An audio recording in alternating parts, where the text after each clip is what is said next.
Hello बच्चों, स्वागत है इस चैनल पे। तो आज का टॉपिक है हमारा ई वे बिल। ये एक जीएसटी का टॉपिक है जिसका हम रिवीजन दो पार्ट में करने वाले हैं। तो आज पार्ट 1 है, इसमें पॉइंट बाय पॉइंट हम आपको डिटेल में बताएंगे। अगर आपने चैप्टर पढ़ा हुआ ई वे बिल तो आपका रिवीजन हो जाएगा। अगर आपने नहीं पढ़ा हुआ है तो आप एक बार इस वीडियो को देख लेंगे, आपको सब कुछ समझ में आ जाएगा। तो चलिए शुरू करते हैं। जैसे नाम से ही पता चल रहा है, ई फॉर इलेक्ट्रॉनिक, वे मतलब रास्ता, बिल यानी इलेक्ट्रॉनिक बिल रास्ते के लिए। जनरली बच्चों ये जनरेट होता है, जो जनरेट होता है जो गुड्स का मूवमेंट होता है उसके लिए ई वे बिल जनरेट होता है। ठीक है ना। तो पॉइंट बाय पॉइंट हम इसको डिस्कस करते हैं। पहला है इसका मीनिंग। ई वे बिल एक इलेक्ट्रॉनिक डॉक्यूमेंट होता है। ठीक है, एक इलेक्ट्रॉनिक डॉक्यूमेंट होता है जिसे जीएसटी कॉमन पोर्टल पे जनरेट किया जाता है। कहां जनरेट होता है? Generated on the GST common portal. ठीक है, ये क्या होता है? एविडेंसिंग मूवमेंट ऑफ गुड्स, यानी जो आपका गुड्स मूव हो रहा होता है उसका ये एविडेंस होता है। यानी कि जो आपका ई वे बिल होता है, जो भी गुड्स मूव होता है, इस ई वे बिल को जनरेट बिफोर मूवमेंट किया जाता है। गुड्स के मूव होने से पहले उसमें डिटेल होता है। डिटेल क्या होता है बच्चे ई वे बिल में? कौन सप्लायर है, कौन रिसिपिएंट है, गुड्स क्या है, ठीक है, और क्यों डिलीवरी, क्या कारण है उसको डिलीवरी करने का। ठीक है, तो ये सारी डिटेल इसमें ई वे बिल में होता है। ठीक है ना। अच्छा, क्या होता है इसका बेनिफिट, क्या होता है? तो ये एविडेंस हुआ, इसका बेनिफिट क्या होता है ई वे बिल जनरेशन का? इसका बेनिफिट क्या हुआ कि अगर आपने ई वे बिल जनरेट कर दिया, एक ट्रांसपोर्टर उस बिल को लेके जा रहा है, तो उसका बेनिफिट हमारे लिए क्या हुआ? तो बेनिफिट मतलब ये हुआ कि देखिए, improve turn around, faster movement और एलिमिनेशन स्टेट बाउंड्री। देखिए, जनरली जब हम कोई बिल लेके जाते हैं ना, याद होगा आपको, जो ट्रक वाले आप देखते हो रास्ते में जब चल के आते हो, बहुत सारे ट्रक वाले एक जगह लगाए होते हैं और वहां चेकिंग कर रहे होते हैं पुलिस वाले। अब एक ट्रक जो बिहार से चल के पंजाब आता है, उसमें दो स्टेट पड़ जाते हैं आपको। कौन कौन से? यूपी पड़ गया, अगर दिल्ली से आया तो दिल्ली भी पड़ गया, और फिर आपको हरियाणा भी पड़ गया, और फिर पंजाब पड़ गया आपको। और वैसे बिहार से यूपी और सीधा हरियाणा और फिर पंजाब भी जा सकता है। अब ये सारे स्टेट्स पड़ गए। अब इसमें एक ट्रक वाला जब कोई बिल लेके आता है, उसमें क्या होता है कि हर जगह चेकिंग करवाते करवाते खुद थक जाता है, बहुत टाइम लगता है। ई वे बिल में बच्चों ये सुविधा है कि जनरली ज्यादा से ज्यादा आपकी एक बार चेकिंग होगी, थोड़े दिन के लिए चेकिंग होगी, और उसके बाद आपकी चेकिंग जनरली कहीं फिर होगी नहीं। हाँ, एक बार चेकिंग हो गई, हाँ, दोबारा आपकी चेकिंग हो सकती है, ये एक्सेप्शन है। अगर कोई इंटेलिजेंस इंफॉर्मेशन है कि आपने जो माल लिया है वो हार्मफुल है या कुछ बम लेके जा रहे हो, उस केस में आपकी चेकिंग 1 से 2 से 3 बार कर सकते हैं। जनरली एक बार चेकिंग होती है और आप उस गुड्स को लेके फिर चले जाते हो, दंदनाते हो, कोई रुकावट नहीं आती है। अब क्या हुआ कि जब चेकिंग ज्यादा नहीं होगी तो क्या हो जाएगा? इंप्रूव टर्न अराउंड, जल्दी से माल पहुंचेगा, जल्दी से वापिस आएगा, क्योंकि चेकिंग ज्यादा नहीं हो रही है। उसका क्या होगा? Faster movement. अब जाओगे आओगे, मूवमेंट फास्ट हो जाएगी। हो गया ना। बेनिफिट क्या हुआ? Elimination state boundary, improve turn around और फास्टर मूवमेंट। देखो, ये एक दूसरे से जुड़ा हुआ है। जब आपकी चेकिंग कम होगी, जल्दी पहुंचोगे, जल्दी वापस आओगे, ठीक है, और जल्दी मूवमेंट भी हो गया। देखो, ये हो गया ना, स्टेट बाउंड्री भी खत्म हो गई, टर्न अराउंड भी हो गया, आप जल्दी गए जल्दी आए।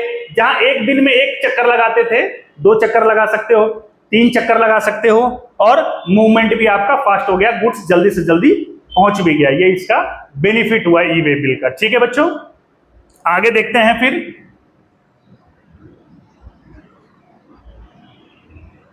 देखिए, who generates e way bill?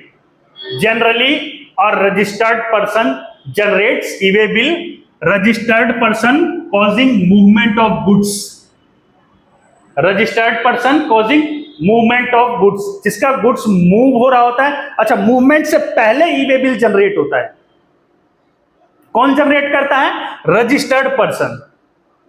ठीक है, मूवमेंट ऑफ गुड्स। मूवमेंट किस वजह से हो सकता है? हो सकता है मूवमेंट हो रही हो सप्लाई के लिए, अदर देन सप्लाई, प्रिंसिपल भेज रहा हो, अपने ब्रांच को भेज रहा हो, हेड ऑफिस अपने ब्रांच को भेज रहा हो, ठीक है, सेल तो नहीं हुआ ना। सप्लाई के लिए other than supply, due to inward supply from unregistered person, कोई अनरजिस्टर्ड पर्सन से आप कोई सप्लाई ले रहे हो, ठीक है। इन सब केसेस में क्या होता है कि ई वे बिल जनरेट होता है, ठीक है ना। कौन जनरेट करता है? रजिस्टर्ड पर्सन, ठीक है। अच्छा देखिए, अगर आपकी कंसाइनमेंट की वैल्यू, अगर आपकी कंसाइनमेंट की वैल्यू 50,000 से ज्यादा है तो ई वे बिल जनरेट करना मैंडेटरी है। अगर आपकी कंसाइनमेंट की वैल्यू लेस देन 50,000 या अप टू 50,000 है, ऑप्शनल है, ठीक है, ऑप्शनल है ई वे बिल जनरेट करना, ठीक है ना। आगे बढ़ते हैं। देखिए ई वे बिल जनरेशन मैंने वही लिखा कि अगर आपकी कंसाइनमेंट की वैल्यू 50,000 से ज्यादा है तो ये मैंडेटरी है ई वे बिल जनरेट करना, मैंडेटरी, ठीक है। अगर आपकी कंसाइनमेंट की वैल्यू अप टू 50,000 है, ये है ऑप्शनल। समझ में आया बच्चों? यानी कि कंसाइनमेंट की वैल्यू अगर आपकी 50,000 से ज्यादा है तो आप जनरेट करोगे, 50,000 से कम है तो भी जनरेट कर सकते हो, लेकिन वो ऑप्शनल होगा, ठीक है। आगे बढ़ते हैं। देखिए, e way bill generation is compulsory irrespective of consignment value even if consignment value is ₹10। देखो कुछ केस दिए गए हैं जिस केस में ई वे बिल जनरेट करना कंपल्सरी है। अगर आपकी कंसाइनमेंट की वैल्यू 10 रुपए भी है ना, 10 रुपए है, तब भी ई वे बिल आपको जनरेट करना कंपल्सरी है। ये कुछ केस दिए गए हैं। जनरली आप ई वे बिल कब जनरेट करते हो, कंपल्सरी कब है?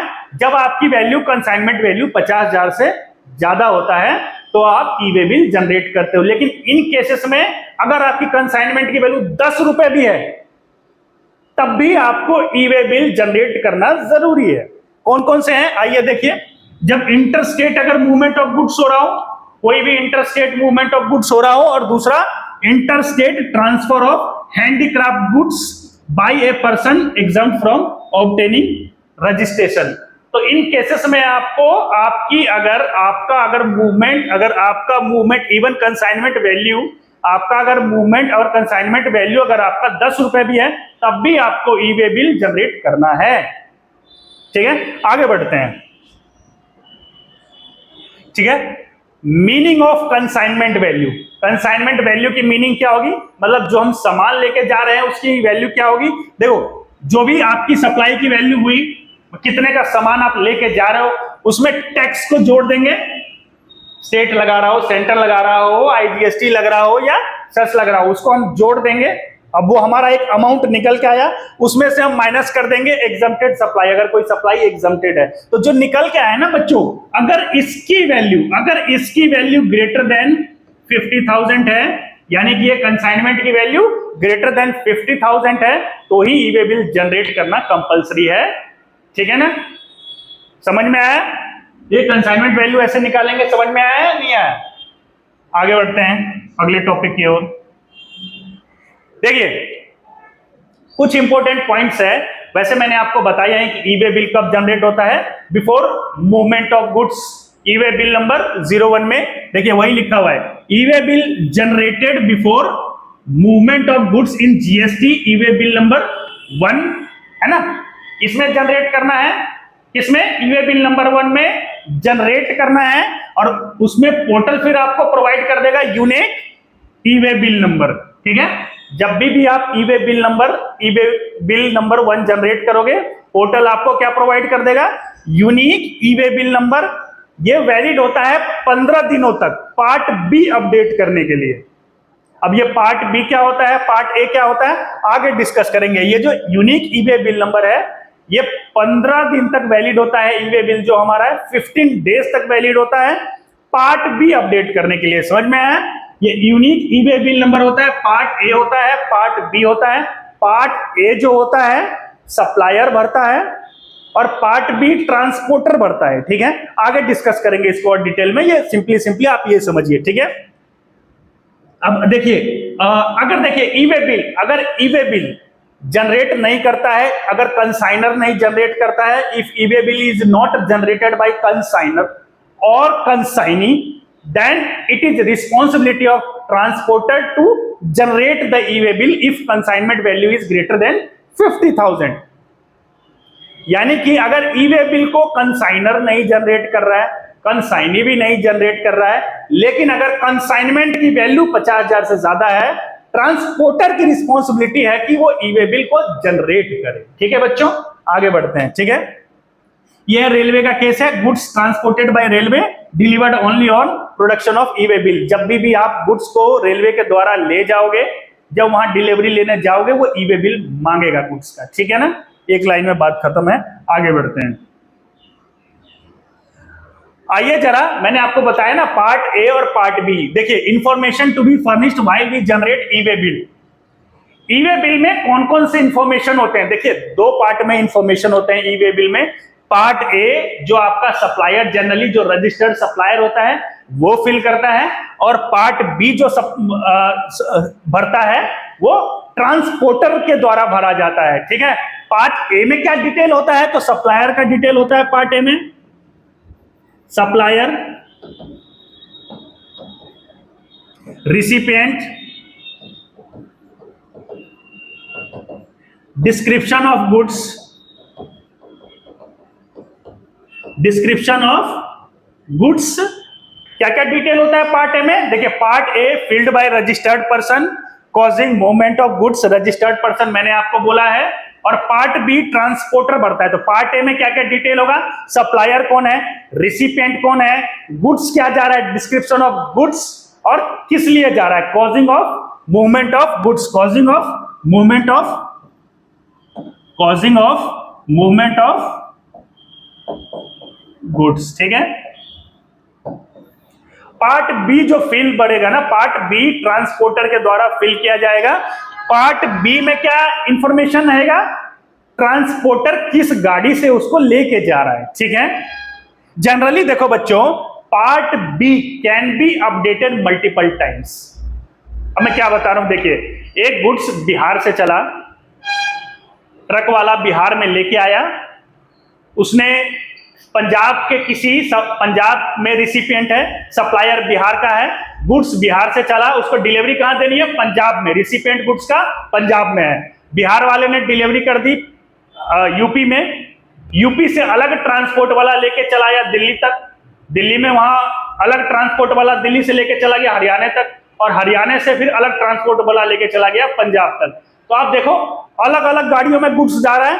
एक गुड्स जो बिहार से चला, बिहार से यूपी पे गाड़ी चेंज हुई, फिर दिल्ली में हुई, और फिर हरियाणा में गाड़ी चेंज हुई, और ये गाड़ी फिर रिसिपिएंट के घर ले गया। जितनी बार आप ट्रांसपोर्टर चेंज होगा, उतनी बार आप पार्ट बी अपडेट करोगे। यानी कि जब आपका चेकिंग करेगा पुलिस, जो भी पुलिस आपका चेकिंग करेगा, जो आपका पार्ट बी है उस पे वही गाड़ी का नंबर मेंशन होना चाहिए, वही व्हीकल का नंबर मेंशन होना चाहिए जो उस गुड्स को लेके जा रहा है। ठीक है ना, ये समझ में आया? तो part B can be updated multiple times and it is filled by transporter. Got it बच्चे? जितनी बार ट्रांसपोर्टर चेंज होगा, उतनी बार पार्ट बी अपडेट होगा, और जो लेटेस्ट ट्रांसपोर्टर होगा और लेटेस्ट गाड़ी नंबर जो होगा वो सारा मेंशन होगा जो गुड्स को लेके जा रहा है। कोई दिक्कत यहां? आगे बढ़ते हैं। अगर इसे कुछ समझने में आया तो मैसेज करके पूछ सकते हो, वैसे पार्ट बी आएगा आपके लिए। ठीक है, आगे बढ़ते हैं। यही है।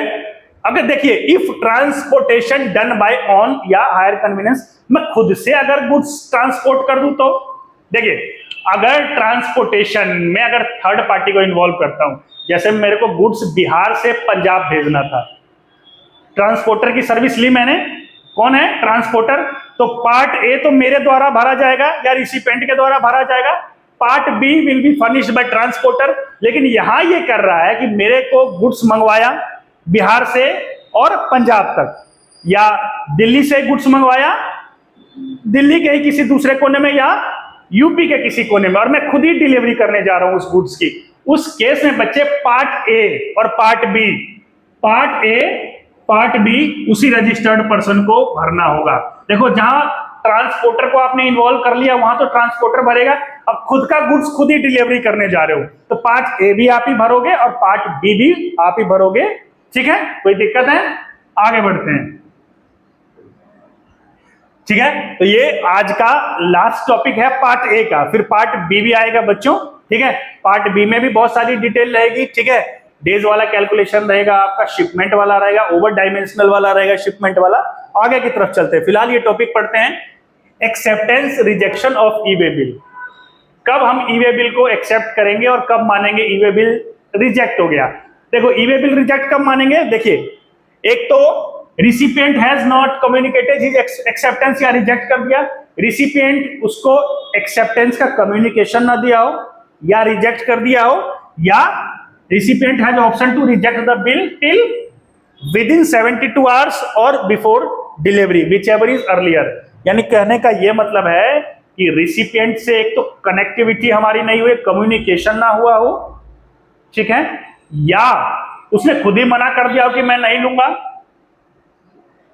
खुद ही मना कर दिया हो नहीं लूंगा, तब हम रिजेक्ट कर सकते हैं विद इन 72 आवर्स, और डिलीवरी से पहले भी रिजेक्ट कर सकते हैं, विच एवर इज अर्लियर, जो भी पहले हो हम रिजेक्ट कर सकते हैं। लेकिन अगर इस टाइम